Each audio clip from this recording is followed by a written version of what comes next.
మన ప్రభువును రక్షకుడు అయిన యేసుక్రీస్తు వారి అతి శ్రేష్టమైన దివ్యనామమున మీ అందరికీ ఉదయకాలము సర్వశుభములు సర్వదీవెనలు దేవదేవుడు అనుగ్రహించునుగాక. ఆమేన్. దేవుని బిడలారా, ఈరోజు 30వ తారీఖు డిసెంబర్ నెల 2024వ సంవత్సరము. ఈరోజు దేవుని వాగ్దానము సామెతల గ్రంథము 3వ అధ్యాయము 6వ వచనము. నీ ప్రవర్తన అంతటి యందు ఆయన అధికారమునకు ఒప్పుకొనుము, అప్పుడు ఆయన నీ త్రోవలు సరళము చేయును.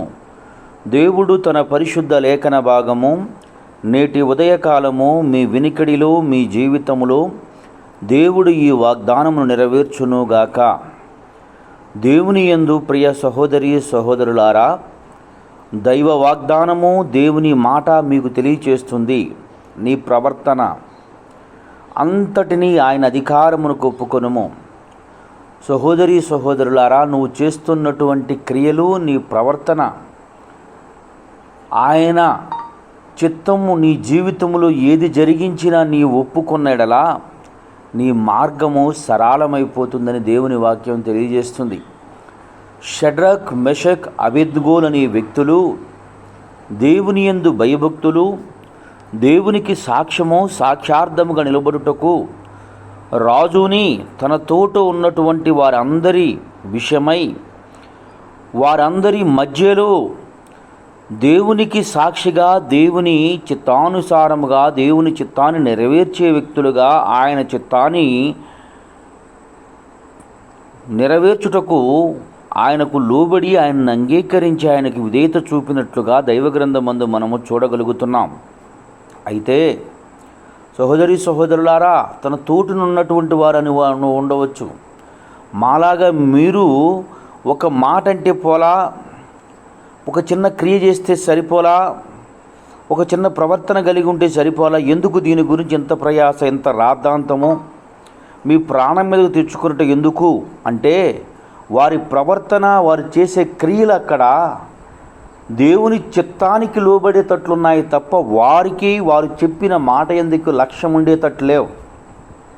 వారికి ఉద్యోగం ఇచ్చినటువంటి అధిపతులు వచ్చి, మీరు మాత్రమేనా భక్తులు, మీ జనాంగములు, మీ యొక్కన్నటువంటి వ్యక్తుల్లో ఎవరూ లోబడలేదు, మీరు మాత్రమే భక్తులు అనుకుంటున్నారా, గణులు అనుకుంటున్నారా అని వారిని అనియులు ఉండవచ్చును.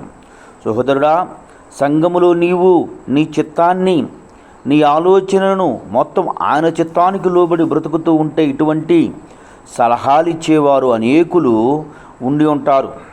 అయితే వారి మాట యందు లక్ష్యం ఉంచలేదు కదా. వారి ప్రవర్తన ఏమాత్రము మార్పు లేనిక దేవునికి చిత్తాన్ని నెరవేర్చేదిగా ఉన్నది. సహోదరులారా, మీరు గమనించగలిగినట్లయితే తర్వాత రాజే వచ్చి అంటున్నాడు, అయినప్పటికీ కూడా వారి ప్రవర్తనలో మార్పు లేదు. ప్రవర్తన అంతటినీ కూడా ఆయన అధికారమునకు ఒప్పుకున్నారు. అప్పటి వరకు వారి జీవితంలో వారికి ఇచ్చినటువంటి మొత్తాన్ని ఒకసారి కళ్ళ ముందు కనబడుతూ ఉన్నాయి. వారు అనుభవించినటువంటి సుఖాలు, వారికి లోబడినటువంటి జనాంగము, అవన్నీ వారి ముందు కనబడుతున్నాయి. ఒకవైపు నుండి మరొక వైపు నుండి రాజు ఆజ్ఞ, మరొక వైపు నుండి అగ్నిగుండము. వారేమాత్రమును కూడా వారి ప్రవర్తనలో మార్పు లేనటువంటి వ్యక్తులుగా జీవించారు, మార్పు లేనటువంటి వ్యక్తులుగా బ్రతికారు. అయితే దేవుని బిడ్డ, అప్పుడు అగ్నిగుండములు పడిన తరువాత వీళ్ళ మార్గము సరళమైపోయింది. ఇప్పటి వరకు వీళ్ళొక్కళ్ళే చెప్పాలి దేవుని గురించి. ఇప్పుడు రాజు చెప్తున్నాడు, వీరు దేవుడు పూజార్హుడని, వీరు దేవుడే పూజార్హుడని. సహోదరి సహోదరులారా, దేవుని చిత్తానికి నీవు లోబడి బ్రతికే వ్యక్తిగా నీవు ఉన్నప్పుడు నీ మార్గము కొంచెము, నీ ప్రవర్తన కొంచెం అటు ఇటుగా ఉండక దేవుని చిత్తానికి ఒప్పుకునే వ్యక్తిగా ఉంటే నీ మార్గం సరళమవుతుంది. సామెతల గ్రంథం 4:27 వచనంలో అంటాడు, భక్తుడు నీవు నడుచు మార్గము సరళము చేయును, అప్పుడు నీ మార్గములన్నీ స్థిరమగును. నీ మార్గం ఏమాత్రం ఇక వెనకదు, స్థిరంగా ఉంటుంది. సరళము చేయబడ్డ మార్గము స్థిరంగా ఉంటుంది. మీరు గమనించగలిగినట్లయితే గ్రీన్ ఫీల్డ్ హైవే అని రోడ్లు పోస్తూ ఉన్నారు. ఒకప్పుడు అది ఎట్లా ఉన్నది అంటే చిందరవందరగా ఉంది. తోటల మధ్యలోనున్నాయి.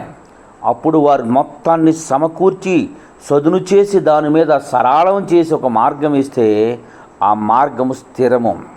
నీ మార్గము స్థిరమవుతుందని దేవుని వాక్యం తెలియజేస్తుంది. కనుక సహోదరుడా, నీ ప్రవర్తన అంతయు ఆయన చిత్తానికి ఒప్పుకో. అప్పుడు నీ మార్గం సరళమవుతుంది, నీవు నడుచు మార్గము స్థిరమవుతుంది. అలాగే 11వ అధ్యాయం 5వ వచనంలో అంటాడు, యథార్థవంతులు నీతి వారి మార్గము సరళము చేయును. నీ యథార్థత నీ నీతి మార్గమును సరళం చేస్తుంది. కనుక నీ జీవితములో నీ ప్రవర్తనాంతటి ఆయన చిత్తానుసారానికి ఆయన ఇష్టానికి ఒప్పుకొనుము. అప్పుడు నీ త్రోవ సరళమవుతుంది, స్థిరమవుతుంది. అట్టి స్థితి అట్టి కృప దేవుడు మీకు అనుగ్రహించి ఆయన కృపలో భద్రపరిచి నడిపించునుగాక. ఆమేన్. తండ్రి, నీకు వందనాలు, స్తోత్రములయ్యా. నేటి ఉదయకాలం ముందు నీ బిడ్డలైన వారు ఎందరి బిడ్డలు ఈ మాటలు వినుచున్నారు, వాళ్ళందరి జీవితంలో ఈ వాగ్దానం నెరవేర్చి వారిని సంతోషపరిచి నీ కృపలో బలపరిచి నడిపించమని యేసయ్య నామం పేరట ప్రార్థన చేయుచున్నాను మా పరమ తండ్రి. ఆమేన్. తండ్రి అయిన దేవుని ప్రేమయు, కుమారుడైన యేసుక్రీస్తు వారి కృపయు, పరిశుద్ధాత్మ తండ్రి అన్యోన్య సావాసం ఇప్పుడును ఎల్లప్పుడును సన్నిధులు సదాకాలం తోడండి అంబడిచి నడిపించునుగాక. ఆమేన్. God bless you. దేవదేవుడు